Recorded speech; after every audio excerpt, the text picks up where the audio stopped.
A bug-eyed sprite don't want no hesitation. It's the best little car that I ever drove. When you step on the gas, you know you've been told. She said he drove a bug-eyed sprite, you know. Yeah, she said he drove a bug-eyed sprite, you know. Bug-eyed sprite is a real conversation. Bug-eyed sprite gives you a reputation. It's a hot little car that you do the trick. And when you're shifting the gears, you're sweating on the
Sunflower Sutra by Allen Ginsberg, 1955, in Berkeley.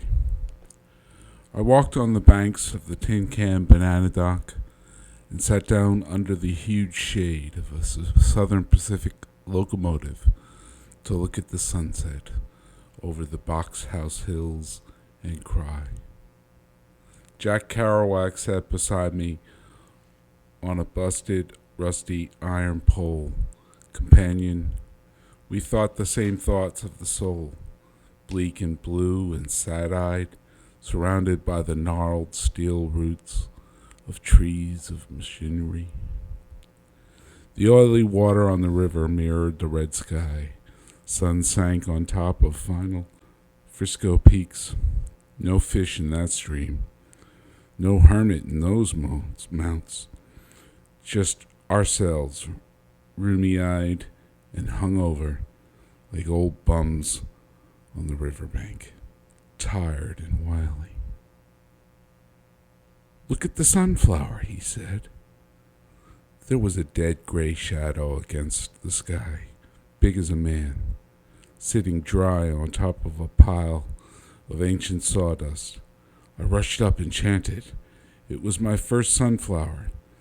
Memories of Blake, my visions, Harlem, and hells of the eastern rivers, bridges, clanking Joes, greasy sandwiches, dead baby carriages, black treadless tires forgotten and unretreaded, the poem of the riverbank, condoms and pots, steel knives, nothing stainless, only the dank muck and the razor-sharp artifacts passing into the past.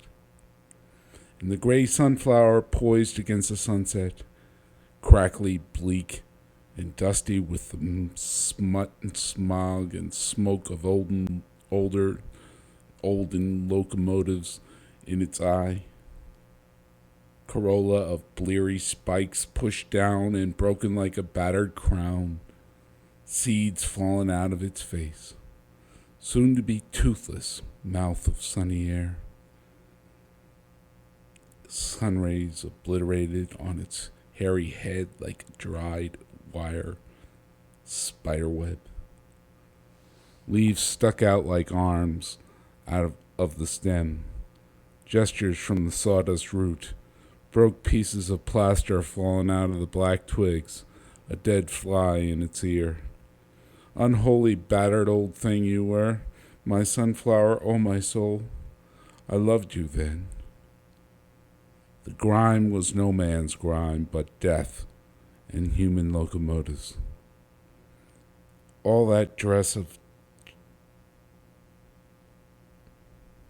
this, that veil of darkened railroad skin, that smog of cheek, that eyelid of black misery, that sooty hand or phallus or protuberance of artificial worse than dirt, industrial, modern, all that civilization spotting your crazy golden crown. And those blear thoughts of death and dusty, loveless eyes and ends and withered roots below in the home pile of sand and sawdust, rubber dollar bills, skin of machinery, the guts and innards of the weeping, coughing car, the empty, lonely tin cans with their rusty tongues alack. What more could I name? The smoked ashes of some cock cigar, the cunts of wheelbarrows, and the milky breasts of cars, worn out asses, out of chairs, and sphincters, and dynamos, all these, entangled in your mummied roots. And you there standing before me in the sunset, all your glory in your form, a perfect beauty of a sunflower, a perfect, excellent, lovely sunflower existence, a sweet natural eye to the new hip moon, woke up alive and excited, grasping in the sunset shadow, sunrise, golden monthly breeze. How many flies buzzed round you, innocent of your grime, while you cursed the heavens of the railroad and your flower's soul? Poor dead flower, when did you forget you were a flower? When did you look at your skin and decide you were an impotent, dirty old locomotive? The ghost of a locomotive? The specter and shade of a once powerful, mad American locomotive? You were never no locomotive, sunflower. You were a sunflower. And you, locomotive, you are a locomotive. Forget me not. So I grabbed up the skeleton, thick sunflower and stuck it at my side like a scepter, and delivered my sermon to my soul, and Jack's soul too, and anyone who'll listen. We're not our skin of grime. We're not our dread, bleak, dusty, imageless locomotive. We're all golden sunflowers inside, blessed by our own seed, and hairy, naked accomplishment bodies growing into mad, black, formal sunflowers in the sunset, spied on by our eyes under the shadow of the mad locomotive, riverbank, sunset, Frisco, hilly tin can, evening, sit-down, vision.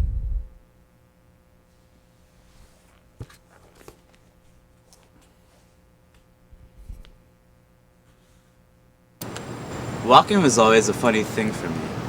More often than not, I went around the corner and I ended up at the Empire, which is where I'd taken to drinking recently because they had just hired a new girl.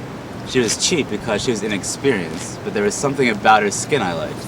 She was pale. When you fucked her, you had the impression you were going to go right through her. So today was no different. I stopped by the Empire, had a beer, and also a shot of Red Meyer bourbon, and stared at the new girl, who was alone at a table by the bathroom waiting for the night crowd to pounce in. I wanted the girl badly enough, but I wanted to be discreet when it came to Charlene. If I took too long and she saw I'd been drinking, then she was going to get one drink, so I thought I'd compromise with myself. "Hey," I said to the bartender, "let me ask you something."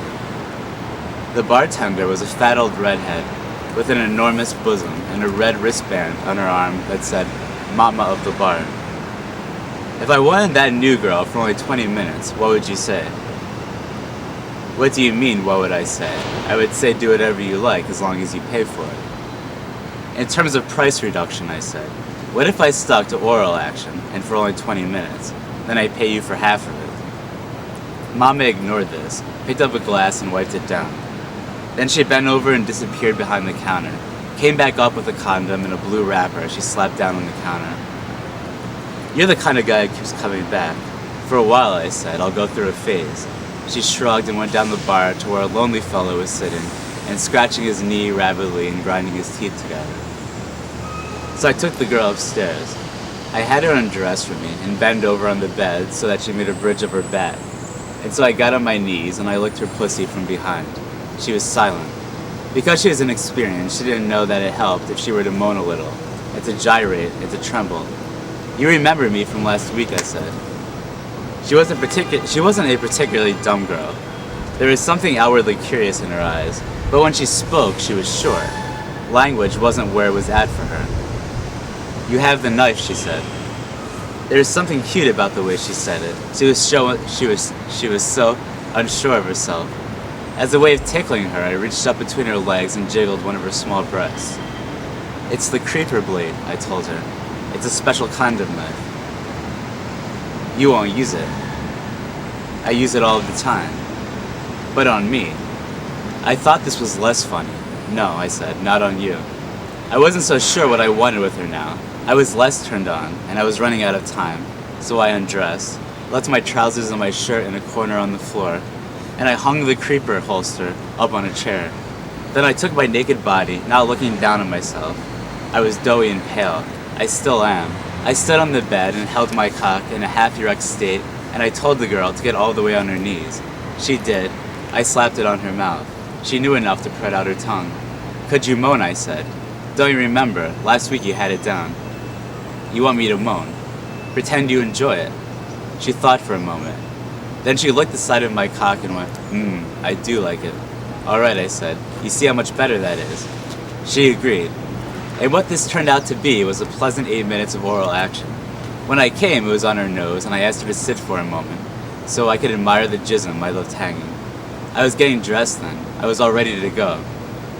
"I need to ask you." This is what the girl said to me while I was putting on my pants. "Go on and ask," I said. "I'm not looking to get overcharged." This offended her, so I patted her on the head. "Let me hold your knife." "It's not a knife," I said. "Your knife," she said. So I handed it over to her.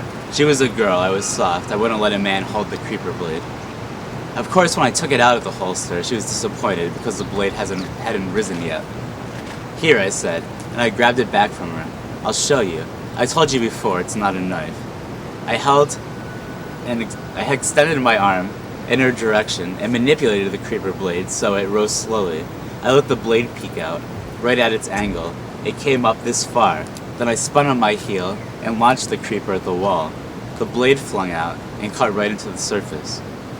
The girl was still naked, sitting on the floor. She got excited and rubbed her hands between her legs. "Some women like the creeper blade," I said. "Some don't. You like it though, that's good." She wasn't playing with herself so much now, just touching the insides of her thighs. I was glad I showed her the knife. She was the kind of girl who could appreciate a fine blade. And I was getting excited and considering using that condom Mama had put on the bar. Then there was a knock on the door. It was Mama herself. "All right," she said, 20 minutes. She saw the blade in the wall, and the tone changed. "I don't want cup play in this establishment." "There wasn't cup play," I said. "Look at your girl here. Does she look like she's been cut up?" She stomped across the room and picked up the girl by the arms, like she were a cat, and set her on the bed. She gave her a good examination. "All right," she said. "Next time you keep the blade in your holster, though." We all three of us looked at it, stuck in the wall. It had made a mouth in the wallpaper. Mama was satisfied with the girl's condition. As we were leaving, she told me I had a nice blade. I told her it was the creeper blade, custom made. I told her I was a knife man, which I was, but that I was responsible. "Well, I'll see you around, knife man," she said. I told her my name was Julius Bench, and this was every bit true. The good news was that I had only been gone for a little over half an hour. Charlene wouldn't think I'd been up to my old perversions, which were current perversions. When I got into the office, she had her usher playing on the boombox, set on the windowsill. She was paging through a magazine. A lot of the time, I felt like I was paying my secretary to page through a magazine. All of the fashion magazines, magazines for shopping, and magazines for quilting, and also magazines for putting together scrapbooks. But today she looked up, and I knew that the afternoon hadn't been uneventful.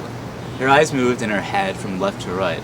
She lifted one of her big meaty hands and picked up a pen and pointed to a pad of paper. There was some scribble on it. The scribble was writing. It said, Adelbrook, 365-284-7747. Did you see them? I said. Who stopped by? Charlene went on looking through her magazine, an article about Candace Bergen's infant that had suffocated in a locked car. It was a sappy story. I was tired of looking at it. A messenger, she said. Let me ask you something. If you left your baby to die in a car, would you come out to the public and ask for their sympathy? I picked a napkin and went into my office. What I told myself was that if this Adelbrook were a high-paying project, then I would take it. I wasn't going to do any night-by-night spy work. I was too all off at the moment for that. But a quick beating, those hard balls of dough, and the messenger, I liked that even though I was annoyed. I prefer horses' mouths, but the messenger meant money, and so I rang Adelbrook, and I asked for Adelbrook.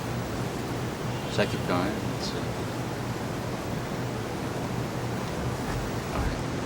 Some servant answered. She said, would you like Mr. or Mrs. Adelbrook? This is Julius Bench, I said, calling from Bench Private Worker. Someone representing the Adelbrooks came to my office today while I was out. Mr. Bench, Mrs. Adelbrook will be right with you. Within minutes, a woman with a fancy voice got on the phone and told me that I should come by as quickly as possible. And the address came to me before I had a pen to write it down. You have to slow down, I said. I'm not in the same state of urgency as you are. It's important, she told me. You'll be well paid. I bet I will. Now are you ready, she said. I don't see how you don't have a pen ready. I said, listen, man. If you keep up like this, we're not going to get very far. It has to be you cooperating with me. She took a deep breath on the other line. She was swallowing her pride. I was sure. And she gave me the address. She gave it to me twice, and she gave it to me slowly. And please, she said, come as soon as you can. Basically where I was going was to the upper crust part of town. Not exactly at the very top, but these people here in East Burlap, they were well-to-do. The bus let me off at a corner, and my instructions were to walk west for about 6 blocks until I got to a large white estate numbered 812. And when I went a-walking, these pretty houses, each and every one of them with pillars and swimming pools, and the signs of the upper crust of course, the circular driveways, and that was actually an exterior for the circular front lawn, a sign in its nucleus which read the name of the family. When I got to 812, I saw the sign. It was tasteful enough, though it was overdone. A plain white sign, Adelbrook, written in red cursive. Sure. But then beside the sign were 2 plastic figurines. A man and a woman. They were embracing, kissing, dressed in formal wear, a tuxedo and a gown. It showed the Adelbrooks were romantics. A female servant came to the door. She was a cute Spanish girl. I'm sure she was life of the neighborhood labor parties, whatever they had. She gave me a little bow. She was dressed in a low-cut white top, not unlike a sexy nurse. She spun on her heel and led me into the estate. It's nice, I told her. The Adelhoffs are romantics. That's right, isn't it? She didn't like me so much now. She gave me the sneer that traveled up and down my body. But I had a point. They were romantics. On the other side of the entrance hallway, lines of portraits of angels. If you could call them angels. They were adult angels, and they were very sexy angels. Some of them had privates exposed. Some of them were women squatted over tall white monolithic structures, most of them in the night with powerful glowing moons. In the ground in every portrait was this fiery ocean of red. And in every portrait, there were 2 angels, a man and a female, and most of them with some sexual activity, a hand job, awkward or impossible intercourse, and cunnilingus, blowjobs. They were pseudo-primitivists. I followed her along, past angel after angel, until we got to the door at the end. Modest enough and wooden. This is when I admitted to her that I hadn't a clue what a pseudo-primitivist was. Never once had I heard of it. I can't tell you, she said. I don't know, but they are very open about their sex. Their sex, I said. Well, alright. And I had nothing else to say about the matter. I was a bit more interested than I had been. How about you, I said. Did they ever put you out in the open for the sex? The servant giggled and blushed, and I kept an eye on the revealed top of her breast for the jiggling, and had a whip of pleasure. No, she said. They would never sell me. I took this as it was. She opened the door for me, and I went in. She didn't stick around, either. She closed the door behind me, and here I was in the living room. The Adelbrooks were before me, 3 of them, Mommy, Poppy, and adolescent daughter Adelbrook, and I had an idea now, looking at them, what that pretty servant meant by a pseudo-primitivist. I had a notion. Serves of ongoing novel. I was raised in the deconstructionist school, so there doesn't have to be any linear narrative, you know what I mean? You guys are down with that, right? Yeah. Oh, yeah. The trick was to keep it a high speed. They can't detect you in the frequency moving that fast. Gotta move fast, keep it fast. You know, their minds are conditioned by cause and effect. Their sense of perception determined by spatial time relationships. Tyler and the gang had done away with that shit. It was one reason why Zack Snyder named the society saw Tyler as such an enemy. His mode of being undermined Zack's control. With the populace safety controlled by media symbols, only an alternative perception could undermine the status quo. Tyler felt Leo Hopi coming in on the telepathic frequency. Leo now, in his tea ceremony, carefully grinding up the green leaves. He took such great care to make sure they were delicately broken up. Once done, he placed them in a teapot, and while they stewed, he played a Tao drum, invoking the old shamanistic spirits. When the tea had reached the right pitch, he poured it into a tiny cup. Before drinking up, he offered up a tiny prayer to the great spirits above, and with that done, he began the ceremony. Great attention was given to every detail. This was the nature of the tea ceremony. Its purpose was to bring the individual into oneness with the universe. See, Leo Hopi delivered the message of Wounded Knee. Part of the Radio Dream's message was to promote an alternative view of history, not his story. He told him about how the 7th Cavalry massacred innocent women and children. The Indians didn't get the message from the one who had the vision. Kicking Bear taught the ghost dance to Sitting Bull. The president in 1889 ordered the ghost dance to be stopped because it unified the tribes. The government slaughtered the Indians, tried to make them farmers and ranchers while it stole their land. The agency was afraid of the Lakota people. They showed independence. In 1959, they tried to stop the Sundance. December 29, 1890. In 1929, the agency reversed the allotment of land. They obligated the land to the banks. On that day, it was 70 below, and the Creator was telling the world a sad thing was going down.